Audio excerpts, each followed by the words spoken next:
our furniture appliances as we attempt to evaluate the mid-season occurrences and comprehend the veracity. Welcome back to Watching Sundays as we firmly plant our opinionated tuxes on our furniture appliances as we attempt to evaluate the mid-season occurrences and comprehend the veracity of the survivor's current and vicarious situation. What cranks my shaft? This episode is concurrently undermining my ability to concur anything in any absolute possibilities of a fairy tale outcome. What cranks my shaft undoubtedly thrives in the undercurrent situated in my lower region, derives from fascinations and delusions that you may never understand.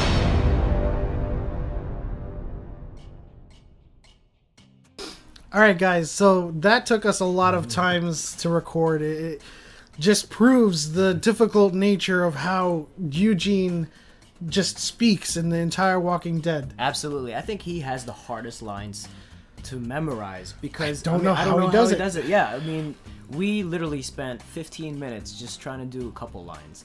And the reason we did it is because we missed last week's episode. Yeah. And that was hugely a big Eugene led episode, and he was awesome in that episode. That was our idea for last week's episodes, but we ran into technical difficulties at that point.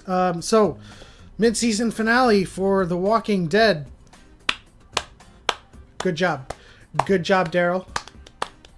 Good job, Tara. Yeah, you messed that up, man. Good job, everybody who thought that they could make a difference by not following the plan.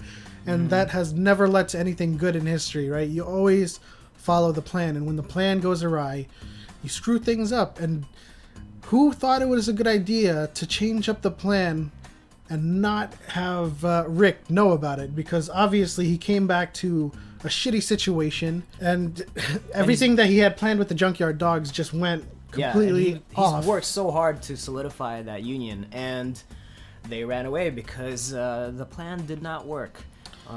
Selfish reasons from Daryl and Tara. That was Tara just like, it worked. I was like, no, it didn't. No, it didn't. Obviously it didn't. It provided the saviors like a way out. Yeah. You know, they drove the truck into their HQ, and what I was saying to you last week was, well, now it's easier for them to find a way out because you could just lead that herd away from your safe areas, or instead of the herd the herd surrounding them, they're all like, corralled inside, and you can lead them wherever you want to lead them. And so it resulted in the saviors getting out and put a lot of the communities in a tough pickle. The Hilltop was picked up. They went into the kingdom, and they went to Alexandria. Alexandria is blown up to pieces. It's done.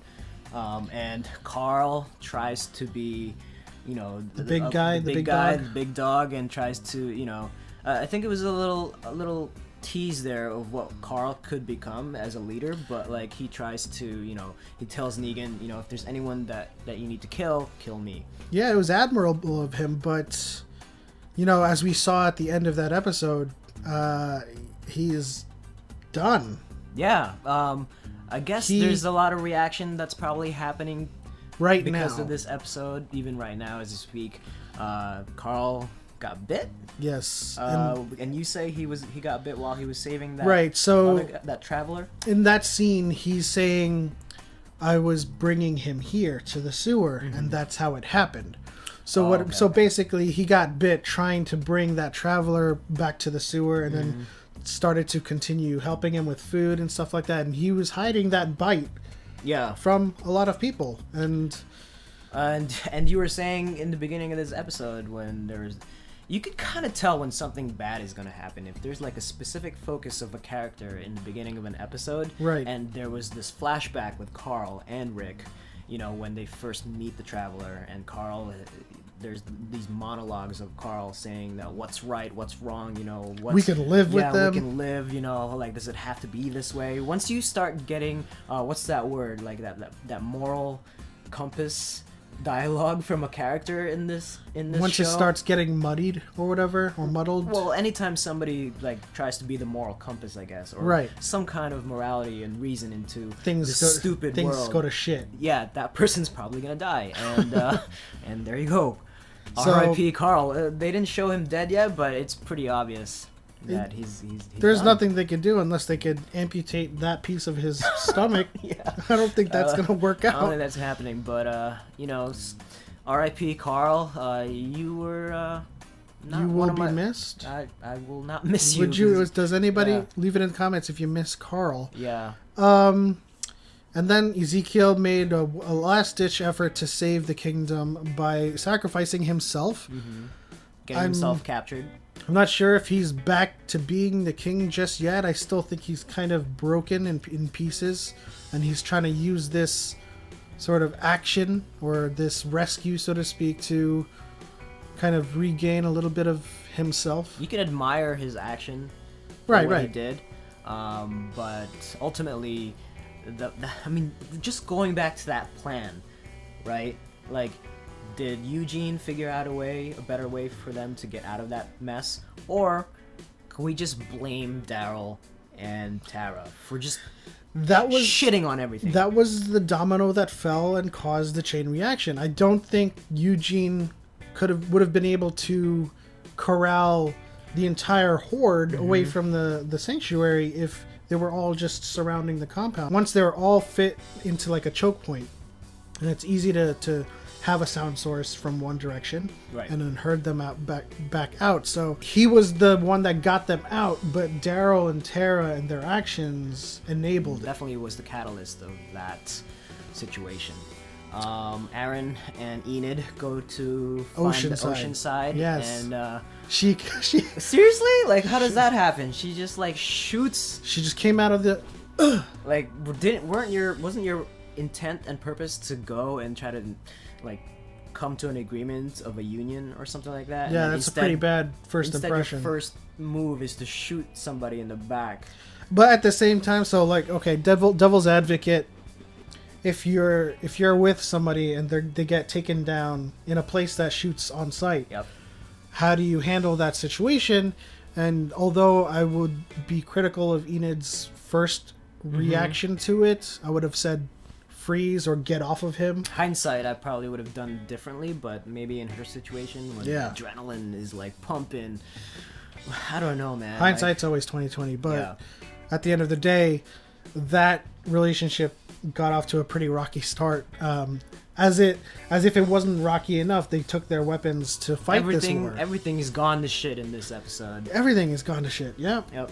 So the Hilltop. The Hilltop gets, I would say, a reprieve from the actions. Yeah. But Maggie's not giving in. She's kind of making that was really badass. What happened? I wish she had off the other guy.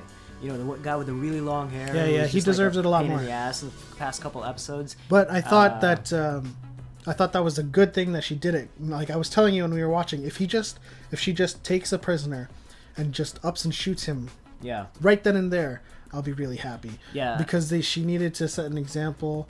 And I think you had mentioned something while we were watching this, is that you need an equally bad person, or even mentally, like an equally ruthless person to go up against Negan. Right. And I wouldn't say that Maggie is that person, but like she almost kind of did tit for tat in that situation. Yeah, and I think she's positioning the Hilltop to be some sort of last stand. The last stand, yeah. And that's what they were hinting at in the previews. It's going to be the last stand, and people are going to die, and this war is going to be like a guerrilla war in some cases. Like it's going to be in the forest, it's going to be in the jungles or whatever. I don't know if they have jungles there, but it's going to be everywhere. It's going to take place in all kinds of places, and that's going to come back in February. And I cannot wait. I mean, there was a square off with Rick and Negan in his house. Like, I just don't understand these fight scenes. How no one dies or something. Like, I don't get it. Like, I feel like that scene was not necessary. So, what did Rick hit him with? Because it seemed like it was like very goblet. Heavy. It seemed like it was very solid. And Negan got up. I think it was just an adrenaline rush from having Lucille get touched by another man. Okay, that fight scene sucked, okay? I mean, that was one of the worst scripted, unscripted, whatever you want to call it. Like, how you get hit by the bat a couple times, and then you get tussled and all that stuff, and then he hits you with what seems to be like a heavy object, and no one gets knocked out. Like, I mean, he should have been knocked out. Who the hell is gonna keep talking to you? Like, Like Rick goes, do you ever shut the hell up? Like, yeah, Negan kept on monologuing. What kind of fight scene is that? Yeah, he basically telegraphed all of his moves. Yep. And made it easy for Rick to escape, and Rick escaped. And that's when he found all of the survivors from Alexandria in the sewers, and Carl bitten because of this traveler. And so now everything, all of the House of Cards has the proverbial House of Cards has been taken down. Yes. And the last stand is the Hilltop. And I guess everyone's going there. I mean, we've got a couple people, the stragglers. We got stragglers out in the field. Stragglers from the kingdom. Morgan is still out there. Carol is still out there with the survivors from the kingdom. Yes. Then I guess the fighting is going to resume from that. And the Alexandrians from the sewers, they're all gonna head to the Hilltop. It seems like the most well-equipped place to be. Definitely, it kind of like has this historical battle advantage. Yeah, it's from like the history books, like the Acropolis or whatever. Yeah. Situation where the highest the strategic advantage. Yeah, it has strategic advantage. That would be interesting to see, like how the last half of the season goes. Yeah. It's been up and downs. Like in the beginning, everything was going well, like all too well. Negan's days are numbered, and so that next villain is gonna take up that definitely mantle. For sure. Do you still think he's gonna die or not die? I think Negan is gonna die this season. Like, I mean, they can't draw this out anymore. I mean, what else is gonna happen? I mean, you know, like the Hilltop goes down, and then what? Is it just gonna be like guerrilla warfare in the jungle? I mean, it's just like Gabriel and Negan and Rick and Negan in tonight's episode. Yeah. They just have so many chances, and they don't take it. I think if I were in Rick's place, I would have hit him with the goblet, and instead of going for Lucille, I would have grabbed my gun again and shot him in the head. Yeah. Everybody needs to freaking start shooting. Yeah, you know? These fight scenes are stupid, okay? Like, just hire, I don't know, like, better coordinators to do these. Like, who the hell fights like that? Like, I don't know, but that's how the fight went. Yep. So I'm going to name my MVP. While mentioning this scene that was in tonight's episode, my MVP is actually Dwight, because for so long in this season, we kind of threw around the idea that he might not be completely turned, and he was helping the saviors while kind of putting on like a double agent sort of play. But he drove straight into the roadblock that was set up by Daryl and survivors. Took out his own men. And just shot all of his own men. And, the one girl did make it from that, so we'll see what happens there. But you know, that's like a large chunk of the saviors taken out, and it allowed them to survive, and they took their guns. Yeah. So there's still a fighting chance thanks to Dwight. Yeah. And Daryl and Rosita saw it because he didn't shoot him. So that's my MVP. My MVP is going to be Carl. Carl's an MVP. You stepped up, tried to be a leader, and then now you're gone. And we'll miss you. That'll wrap it up for this episode and this review of the mid-season finale of Walking Dead. It's back in February. So what do we review from here? You guys will decide if you leave it in the comment section below. Let us know what you think we should cover while all of these shows, The Orville and Walking Dead, are on break. Yeah. And we'll cover them. All right. Until next time. Bye.